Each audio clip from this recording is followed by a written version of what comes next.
Welcome to Christian Statesman. I'm your host, Zach Wagner, and today is episode 11, COVID Curiosities.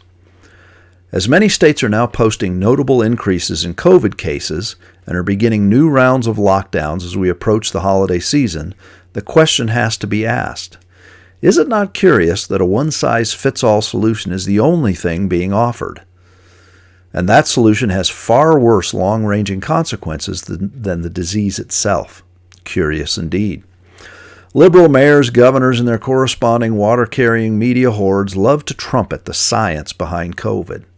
If you disagree with their ideological solutions, no gatherings, masks in your own home, close your business, etc., you are labeled a science denier. But it is the science that actually flies in the face of some of these solutions. Precautions for an 80-year-old in a rest home should look very different than those for an 8-year-old in an elementary school. The mortality rates reflect this. Where we see COVID deaths exceeding 2% of people over 70, they are a small fraction of a percent for anyone under 30 and almost nil for children.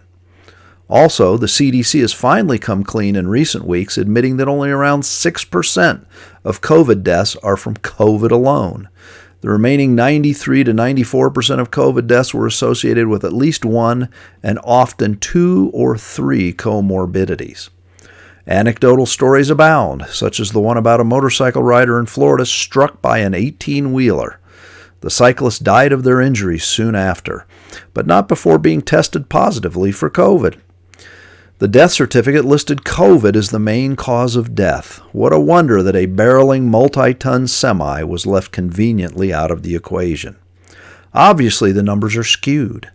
The financial incentives being offered to hospitals that treat COVID cases also have some influence on the way such numbers are reported.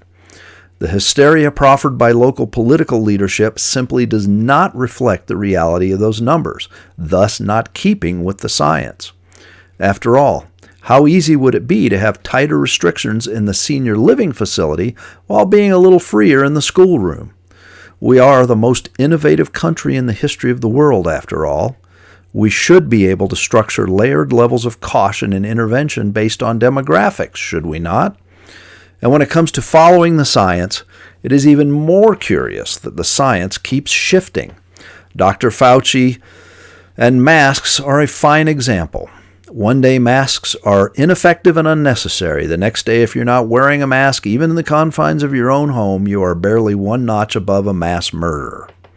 If the powers that be want us to follow science, maybe a little more consistent and less hypocritical science should be offered.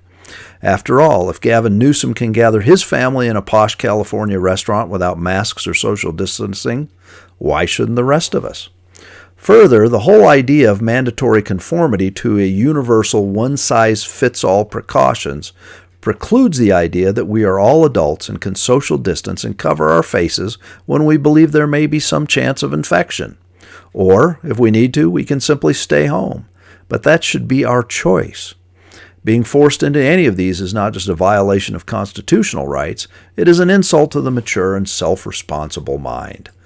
The consequences of another broad COVID lockdown is a subject unto itself.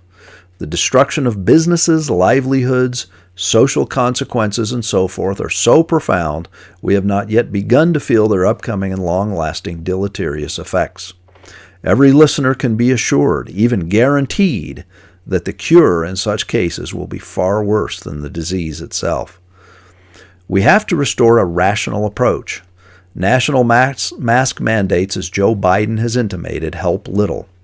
Keeping things locked down until 2022, as Dr. Anthony Fauci has suggested, would leave us nothing to return to once the pandemic was declared over. Somebody had better step up with a more rational approach, or COVID, without ever even spreading to much of the population, will be the end of us all.